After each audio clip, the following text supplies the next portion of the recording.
Hello friends, welcome back to our channel Krish cookery. இன்னைக்கு நாம குழந்தைகளுக்குலாம் ரொம்ப பிடிச்ச சாக்கோ பார் ஐஸ்கிரீம் ரொம்ப ஈஸியாக வீட்டில் எப்படி செய்யலான்னு தான் பார்க்க போகிறோம். இப்போ நாம இதில் க்ரீம், கண்டென்ஸ்ட் மில்க் அப்புறம் எக் எதுவுமே சேர்க்காம தான் செய்ய போகிறோம். முக்கியமாக இது செய்கிறதுக்கு ஐஸ்கிரீம் மோல்டு தேவையில்லை, ரொம்ப ஈஸியாக வீட்டிலே செய்யலாம். இப்போ வாங்க இந்த சாக்கோ பார் ஐஸ்கிரீம் எப்படி செய்யலாம்னு வீடியோக்குள்ளே போய் தெரிஞ்சுக்கலாம். அதுக்கு முன்னாடி நீங்கள் இன்னும் நம்ம சேனலை சப்ஸ்கிரைப் பண்ணலன்னா கீழே இருக்கிற சப்ஸ்கிரைப் பட்டனையும் கூடவே இருக்கிற பெல் சிம்பளையும் கிளிக் பண்ணிக்கோங்க. அப்போ தான் நம்ம சேனலில் போடுற ஒவ்வொரு வீடியோஸோட நோட்டிஃபிகேஷன்ஸ் உங்களுக்கு உடனுக்குடன் கிடைக்கும். இப்போ வாங்க வீடியோக்குள்ளே போகலாம். இப்போ இதில் நல்லா ட்ரையாக இருக்கக்கூடிய ஒரு பவுலில் 1/2 கப் டார்க் சாக்லேட் எடுத்துருக்கிறேன்.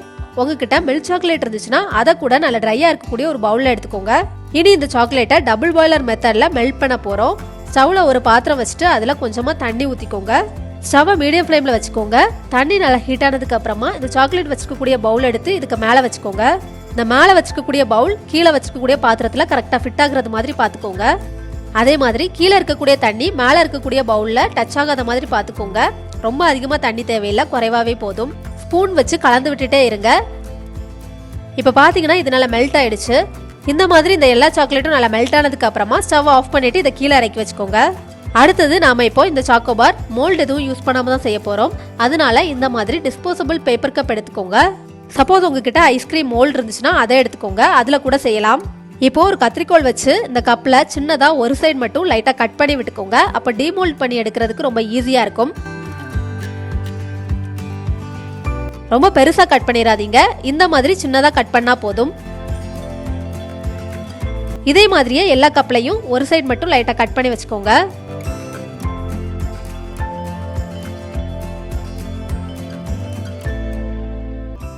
இப்போ நம்ம ஏற்கனவே மெல்ட் பண்ணி வச்சுக்கக்கூடிய சாக்லேட்ல கொஞ்சமா எடுத்து இதுல ஊத்திக்கோங்க.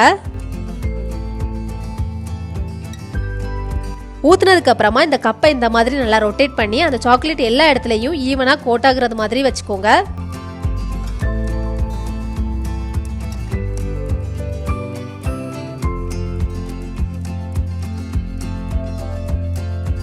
இதே மாதிரி 2 லேயரா நல்லா திக்கா இருக்கிற மாதிரி அந்த சாக்லேட்டை நல்லா கோட் பண்ணி விட்டுக்கோங்க. ரொம்ப தின்னா ஒரு லேயர் மட்டும் கோட் பண்ணி விட்டுருந்தீங்கன்னா இந்த சாக்கோ பார் டிமோல்ட் பண்ணி எடுக்கும் போது இந்த சாக்லேட் வந்து உடஞ்சிரும், ஒழுங்கா வராது. அதனால நல்லா திக்கா 2 லேயரா கோட் பண்ணி விட்டுக்கோங்க.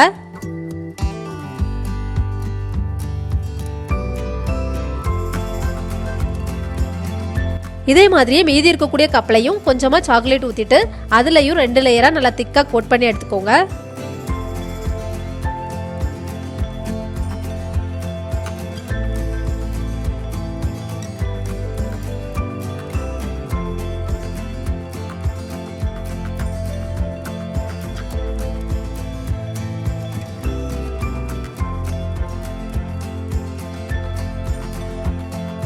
இப்போ கப் எல்லாமே டபுள் கோட் பண்ணியாச்சு.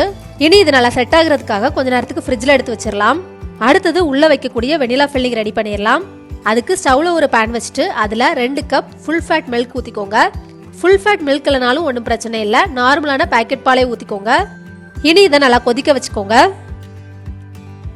பால் ஒரு கொதி வந்ததுக்கு அப்புறமா இதில் 2 டேபிள் ஸ்பூன் சர்க்கரை போட்டுக்கலாம். உங்களோட இனிப்புக்கு தகுந்த மாதிரி இது கூடுதலாவோ இல்லை குறைவாவோ சேர்த்துக்கோங்க. இப்போ இதை கலந்து விட்டுட்டு கொஞ்ச நேரத்துக்கு நல்லா கொதிக்க வச்சுக்கோங்க.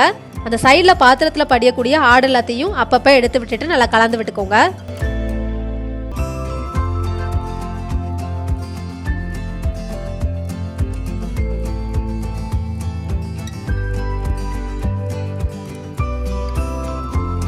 பால் நல்லா கொதிச்சுட்டு இருக்கட்டும். இப்போ ஒரு பவுலில் 1 டேபிள் ஸ்பூன் சோள மாவு போட்டுக்கோங்க. இது கூட 3 டேபிள் ஸ்பூன் போல பால் சேர்த்துட்டு நல்லா கலந்து விட்டுக்கலாம். இதுல கட்டி எதுவும் இல்லாத மாதிரி நல்லா கலந்து விட்டுக்கோங்க.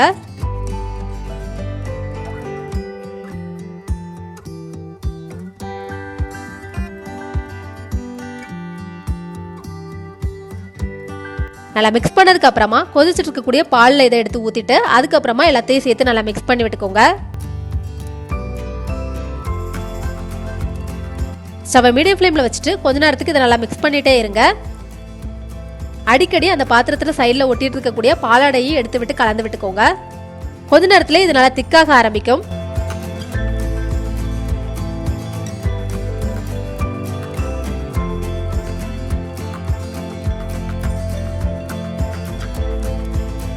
இந்த மாதிரி கன்சிஸ்டன்சில இது நல்லா திக்கானதுக்கு அப்புறமா ஸ்டவ் ஆஃப் பண்ணிட்டு இதை கீழே இறக்கி வச்சிடலாம். இப்போ இதில் ஃப்ளேவருக்காக 1 டீஸ்பூன் போல வெனிலா எசன்ஸ் சேர்த்துட்டு நல்லா கலந்து விட்டுக்கோங்க. இது ஆப்ஷனல் தான், உங்களுக்கு வெனிலா ஃப்ளேவர் பிடிக்கும்னா ஊற்றிக்கோங்க, இல்லைனா ஸ்கிப் பண்ணிக்கோங்க.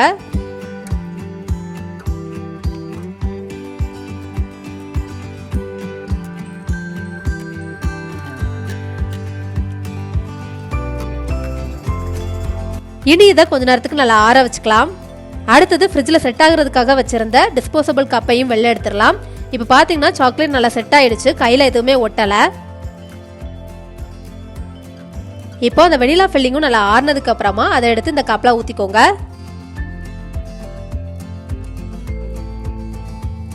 அந்த கப்பில் மேலே ஃபுல்லும் ஃபில் ஆகுற மாதிரி ஊற்றிடாதீங்க, கொஞ்சமாக மேலே கேப் இருக்கிற மாதிரி ஊற்றிக்கோங்க. இதே மாதிரியே எல்லா கப்லையும் ஊற்றிக்கோங்க. இந்த மாதிரி எல்லா கப்லையும் ஊற்றினதுக்கு அப்புறமா அலுமினியம் ஃபாயில் வச்சு இதை மேலே டைட்டாக க்ளோஸ் பண்ணி விட்டுறலாம். அப்போ தான் இதை ஃப்ரீசரில் வைக்கும் போதும் ஐஸ் கிறிஸ்டல்ஸ் ஃபார்ம் ஆகாமல் இருக்கும். இனி இதில் ஸ்டிக் வைக்கிறதுக்காக கத்தி வச்சு இந்த மாதிரி சென்டரில் லைட்டாக கீறி விட்டுக்கோங்க.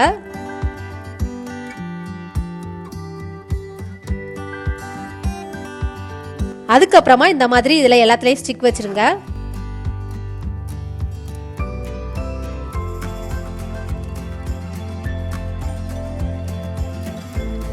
அடுத்தது இதை ஃப்ரீசரில் 6 to 8 மணி நேரம் வச்சுக்கலாம்.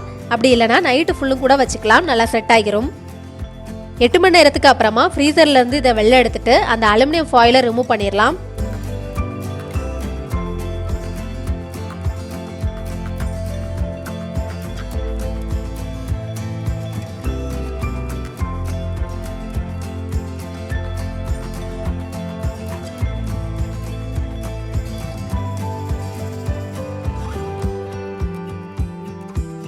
அதுக்கப்புறமா இந்த கப்பில் ஏற்கனவே சிசர் வச்சு கட் பண்ணி வச்சிருந்த இடத்துல இருந்து லைட்டாக ரிமூவ் பண்ணி எடுத்தோம்னா ஈஸியாக வெளியில் வந்துடும்.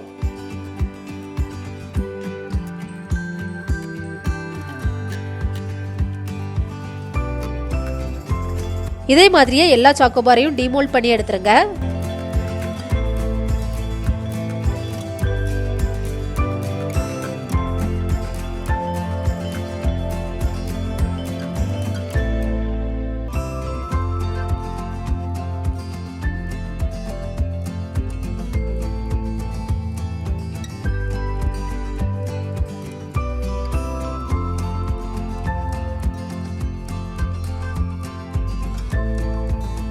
இவ்வளவுதான், ரொம்ப சூப்பரா சாக்கோபார் ஐஸ்கிரீம் ரெடி பண்ணியாச்சு. இதுல மேலையும் சாக்லேட் ஃபில் பண்ணும் அப்படின்னா மீதி இருக்கக்கூடிய சாக்லேட் வச்சு கோட் பண்ணி விட்டுக்கோங்க.